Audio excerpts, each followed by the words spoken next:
ইন্নাল্লাহা ইয়া'মুরু বিল আদলি ওয়াল ইহসানি ওয়া ইতাই যিল কুরবা। যে সকলের সাথে ন্যায় এবং সুন্দর শব্দ ব্যবহার করার নির্দেশ এবং আত্মীয় স্বজনের তাদের হক আদায় করার নির্দেশ এই আয়াতের মধ্যে আল্লাহ তাআলা বলে দিয়েছেন। আপনার আমার প্রতিবেশী আত্মীয় স্বজন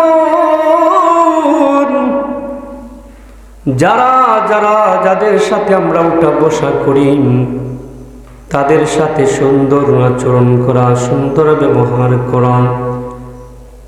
আপনার আমার আত্মীয় স্বজন যদি কোনো বিপদের মধ্যে পড়ে যায়, ওই বিপদের মধ্যে সেই আত্মীয় স্বজনদেরকে সহযোগিতা করা, সাহায্য করা।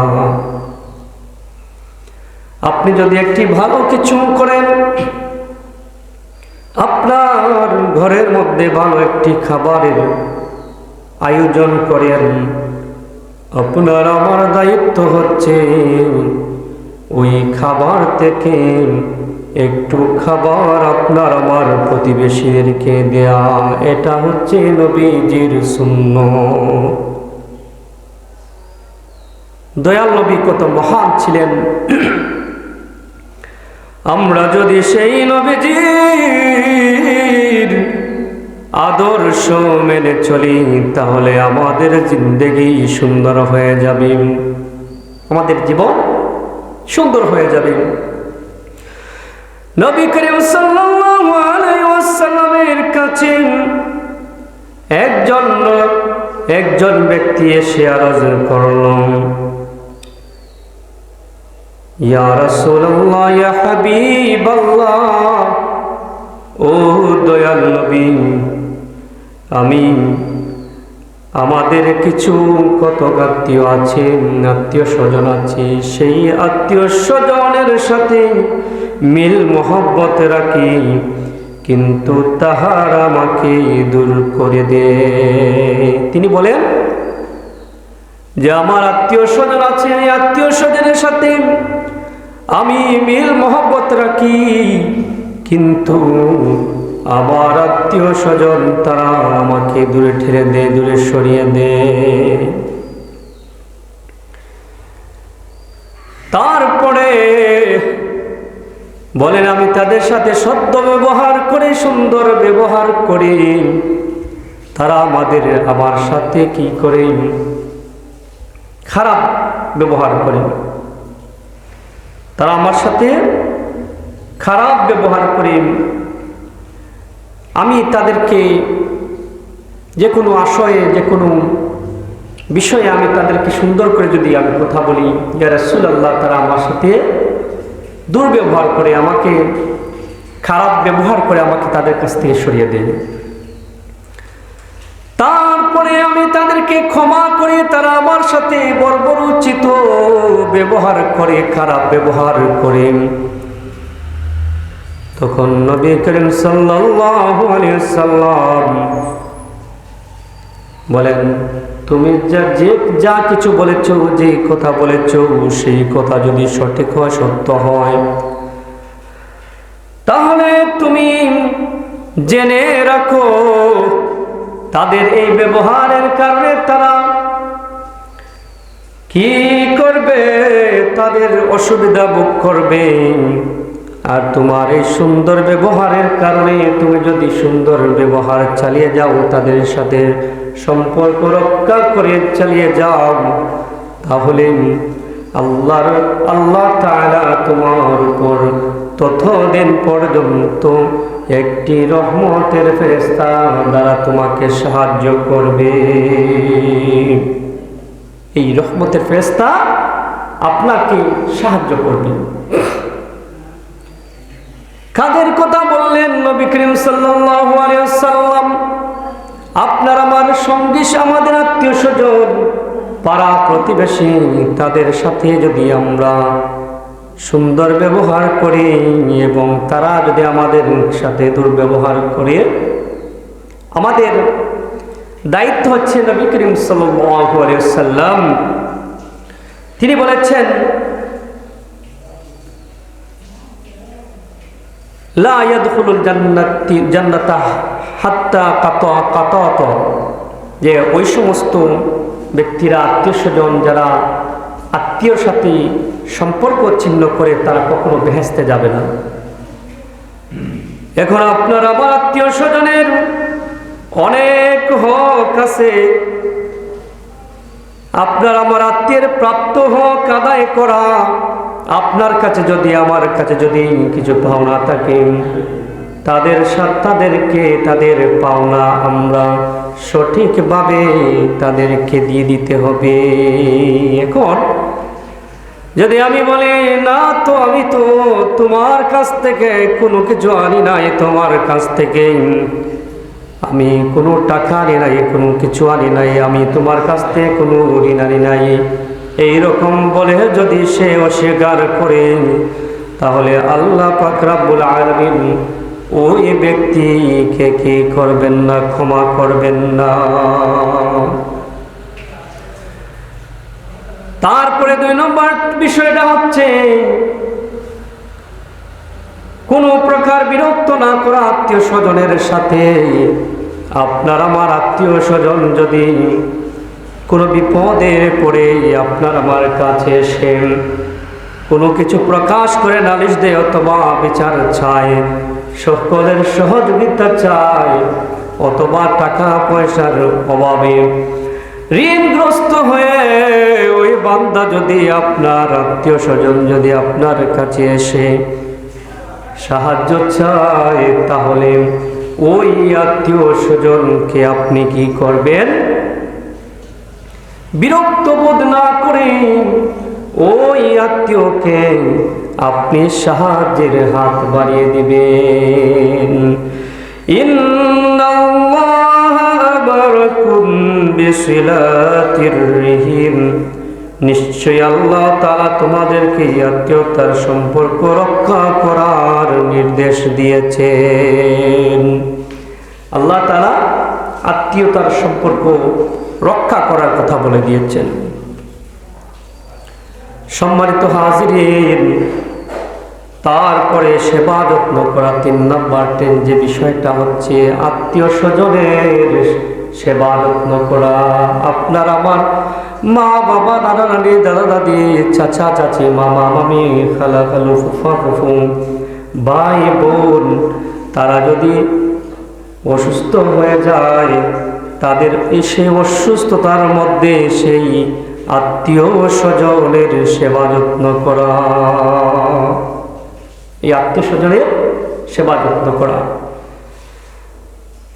আপনার আমার দায়িত্ব হলো। ওই আত্মীয় স্বজন যদি রোগাক্রান্ত হয়, তাকে ওষুধের ব্যবস্থা করে দেয়া। সে যদি গরিব হয়, অসহায় হয়, তার যদি কোনো আওলাদ থাকে না, সন্তান ছেলে মেয়ে থাকে না, তাহলে ওই আত্মীয় স্বজনকেই আমরা সেবা যত্ন করব। 4 নম্বর বিষয়টা হচ্ছে সুসম্পর্ক রক্ষা করা। আত্মীয় স্বজনের সাথে সুসম্পর্ক, আমরা সব সময় তাদের খেয়াল নজর রাখা, তাদের আশেপাশে যাওয়া, তাদের বাড়িতে গিয়ে খোঁজ খবর নেওয়া, এটা হচ্ছে ইমানদারদের দায়িত্ব। ইমানদার নেককার আত্মীয় স্বজনের বিষয়ে নবী করিম সাল্লাল্লাহু আলাইহি সাল্লাম হাদিসের মধ্যে অনেক গুরুত্ব আরোপ করেছেন, এবং কোরআন শরীফের মধ্যেও এই আত্মীয় স্বজনের সাথে সম্পর্ক রক্ষা করার কথা বলা হয়েছে।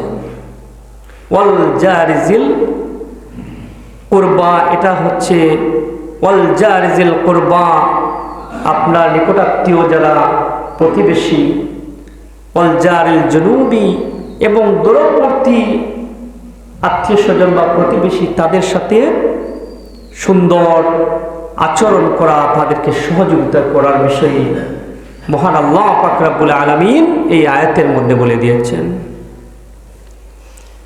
প্রিয় হাজিরিন, 5 নম্বর বিষয়টা হচ্ছে শব্দ ব্যবহার করা।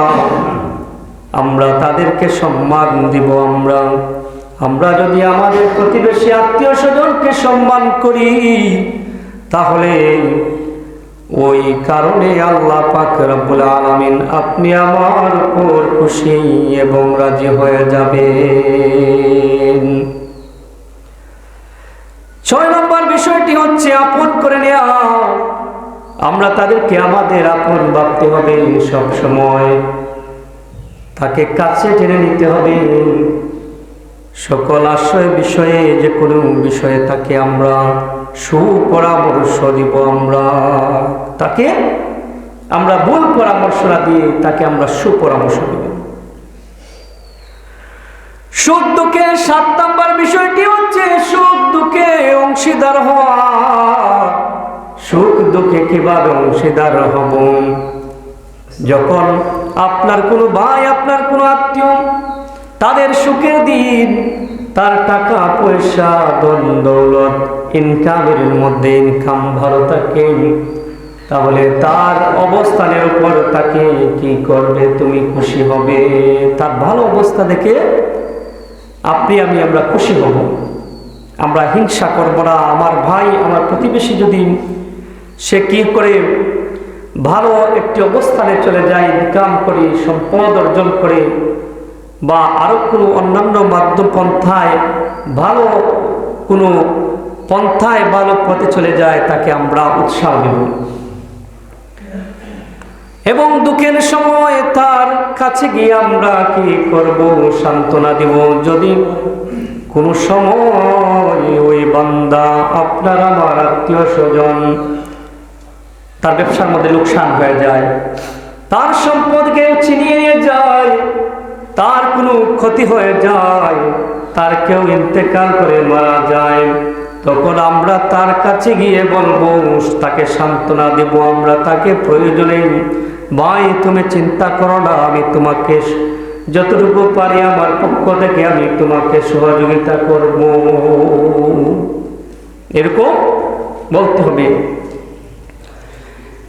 8 নম্বর বিষয়টা হচ্ছে আল্লাহর হুকুম, আল্লাহ তাআলার নির্দেশ মান্য করা। আল্লাহ তাআলা তার বান্দাদেরকে যেটা নির্দেশ দিয়েছেন সেই নির্দেশ মতো নিজে চলা এবং নিজের পরিবার, আত্মীয় স্বজনকে সেই পথে চালানো। আল্লাহ তাআলা এর প্রেক্ষিতে পবিত্র কুরআন শরীফের মধ্যে বলেন, ওয়াবুদুল্লাহ ওয়ালা তুশরিক। এই যে ওয়াবুদুল্লাহ, তোমরা আমি আল্লাহ তাআলার হুকুম আদায় করে ইবাদত করো, এবং ওয়ালা তুশরিক, তোমরা শিরিক করো না।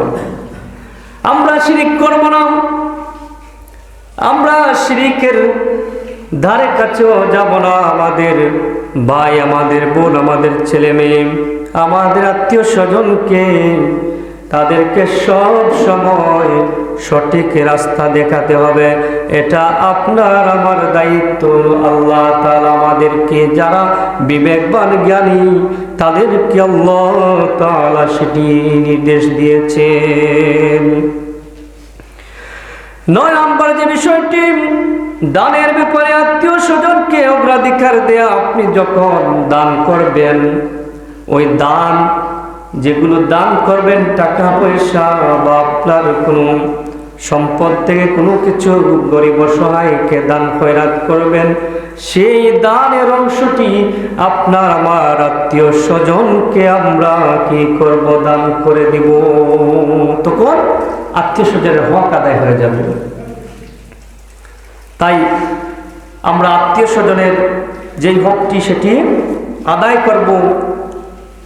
আর সেই হক যদি আদায় করে আমরা সুসম্পর্ক রক্ষা করে চলতে পারি, তখনই কিন্তু আল্লাহ তাআলা, মহান আল্লাহ পাক রব্বুল আলামিন আপনাকে আমাকে কাল হাসরের ময়দানে জান্নাত দান করবেন। এর জন্য নবী করিম সাল্লাল্লাহু আলাইহি সাল্লাম যে হাদিসটি বলেছেন, লা ইয়াদখুলুল জান্নাতা হাত্তা তাকওয়াতা, যে ওই সমস্ত ব্যক্তিরা জান্নাতে যেতে পারবে না যারা তাদের আত্মীয়ের সাথে সম্পর্ক রক্ষা না করে আত্মীয় সম্পর্ক ছিন্ন করে ফেলে। এখন আমরা প্রতিবেশী, আপনার আমার প্রতিবেশী, যারা আপনার আমার বাড়ির পাশে বসবাস করি, আমরা একজন আরেকজনের সাথে মিলেমিশে সমাজে দলবদ্ধ হয়ে বসবাস করি, তাদেরকে আপনার আমার প্রতিবেশী বলা হয়। মান কানা ইউমিনু বিল্লাহি ওয়াল ইয়াউমিল আখিরি ফালইউহসিন ইলা জারি।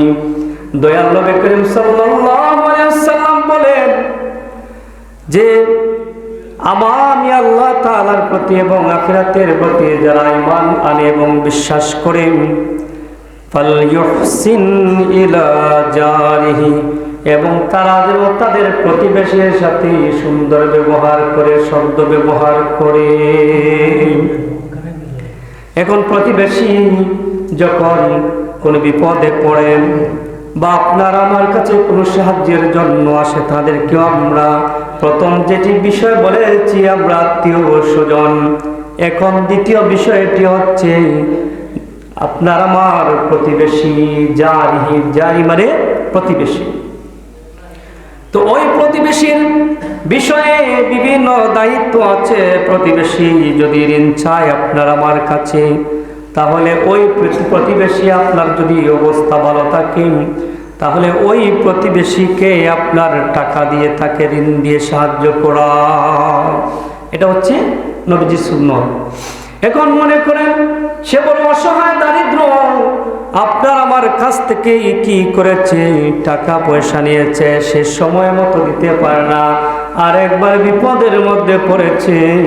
ওই বিপদে পড়ার পরে আবার যখন আপনার আমার কাছে গিয়ে ঋণ চাইল, তখন বললাম যে আগেই তো তুমি ঋণটা কি করতে পারো না, আদায় করতে পারো না, এখন কিভাবে তোমাকে আর দেব। আমরা এইটা না বলে প্রয়োজন হলে তাকে আমরা কি করব, সহযোগিতা করব, কিছু টাকা দিয়ে সহযোগিতা করব, নতুবা তাকে আমরা কি করব, অন্তর থেকে সান্ত্বনা দেব আমরা। 2 নম্বর বিষয় হচ্ছে সে সাহায্য চাইলে তাকে সাহায্যের হাত বাড়িয়ে দেওয়া। মনে করেন সে বিপদের মধ্যে পড়েছে, ওই বিপদের মধ্যে আপনি আমি কি করব, সাহায্য করব। সাহায্যের বিভিন্ন ধরনের আছে, বিপদও বিভিন্ন ধরনের বিপদ আছে। 3 নম্বর বিষয় হলো সে অভাবী হলে দান করা।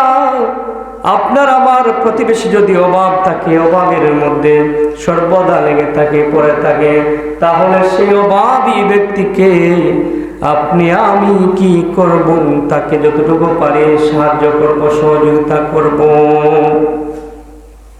4 নম্বর বিষয় সে মৃত্যুবরণ করলে তাকে দাফন করা।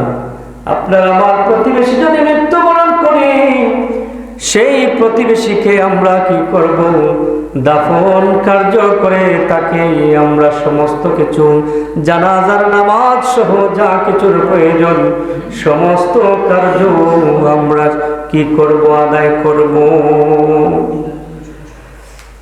5 নম্বর তার কোনো কল্যাণ হলে খুশি হওয়া। আপনার প্রতিবেশী যদি ভালো, যেটা আত্মীয়র বিষয়ে বলেছিলাম, প্রতিবেশীর বিষয় সেম।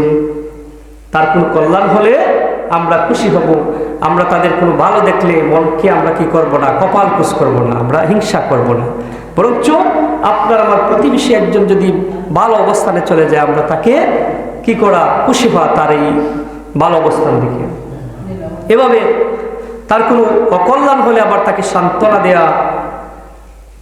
তাই নবী করিম সাল্লাল্লাহু আলাইহি সাল্লাম বলেন, হযরত আবু যর রাদিয়াল্লাহু তাআলা থেকে বর্ণিত, যে আপনি আমি যদি কোনো কিছু ভালো রান্না করি, সেই ভালো রান্না করা খাবার থেকে আমাদের প্রতিবেশীকে আমরা কিছু খাবার দেব। যদি কোনো তরকারি, ভালো তরকারি রান্না করেন, তাহলে সেই তরকারির মধ্যে একটু ঝোল বাড়িয়ে দিয়ে, প্রয়োজন হলে ওই তরকারি থেকে আপনার প্রতিবেশী যারা মনে করেন খারাপ অবস্থা, সে বছরে সপ্তাহে ভালো কোনো খাবার খেতে পারে না, মাসে কোনো ভালো খাবার খেতে পারে না, আপনি খেতে পারেন, তখন আপনার আমার দায়িত্ব হচ্ছে আপনার এই অংশ থেকে কিছু খাবার ওই প্রতিবেশীকে আপনি দিয়ে দেওয়া। আপনার সন্তানকে যদি ভালো কোনো খাবার খাওয়ান, কোনো ভালো ফল, তখন নিয়ম হচ্ছে আপনার প্রতিবেশী কোনো ছেলে মেয়ে যদি থাকে, ছোট ছোট বাচ্চা, তখন তাদেরকে কি করা, সেই অংশতে কিছু দিয়ে দেয়া অন্যের সন্তানকে। এটা হচ্ছে নবীজির সুন্নত। তাই প্রিয় হাজরিন, আমরা যেন সেই সুন্নত নবীজির আদর্শ মেনে আমাদের জীবন যাপন পরিচালনা করতে পারি।